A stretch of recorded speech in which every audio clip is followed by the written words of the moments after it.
আসসালামু আলাইকুম এভরিওয়ান, আমি তানভীর পর্তুগাল থেকে। আজকে আপনাদের সাথে যে বিষয়টি শেয়ার করব সেটি হচ্ছে পর্তুগালে আসার পরে অনেকেই কাজ পাচ্ছে না, অথবা বাংলাদেশ থেকে তারা জিজ্ঞেস করছে যে কী কাজ করবে, এসে এখানে কী কাজ পাওয়া যায়। তো সকলের উদ্দেশ্যে একটি বিষয় বলবো যে আপনি যদি বাংলাদেশ থেকে কোনো কাজ, হাতের কাজ শিখে আসেন, সেক্ষেত্রে কিন্তু পর্তুগালে আপনার জন্য কাজ পাওয়া খুব ইজি হবে। লাইক আপনি যদি রেস্টুরেন্টের কাজ শিখে আসেন, বা অটো মেকানিকের কাজ শিখে আসেন, ড্রাইভিং শিখে আসেন, অথবা সিভিল কনস্ট্রাকশনের কাজ শিখে আসেন, সেক্ষেত্রে কিন্তু আপনার এখানে জব পাওয়া প্রচুর ইজি হবে। কেননা এখানে আপনার স্কিলের মূল্য করে ওরা। আপনি যদি কোনো কাজ না পারেন, সেক্ষেত্রে কিন্তু ওরা 2-3 দিন দেখে আপনাকে পরবর্তীতে না করে দেবে।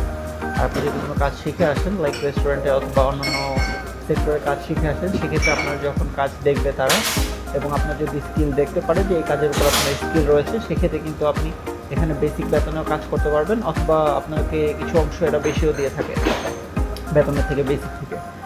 তো বাংলাদেশ থেকে যারাই বাহিরের জন্য অ্যাপ্লাই করছেন, সেক্ষেত্রে আপনারা কিছু হাতের কাজ শিখে রাখুন, আপনাদের উপকার হবে। এবং আরও একটি বিষয় বলবো, যারা পর্তুগালে জমা দিয়েছেন, আপনারা পারলে পর্তুগিজ ভাষাটা একটু চেষ্টা করবেন, কারণ এখানে আসার পর আপনাদের সর্বপ্রথম যে মুশকিলটি হবে সেটা হচ্ছে পর্তুগিজ ভাষা নিয়ে।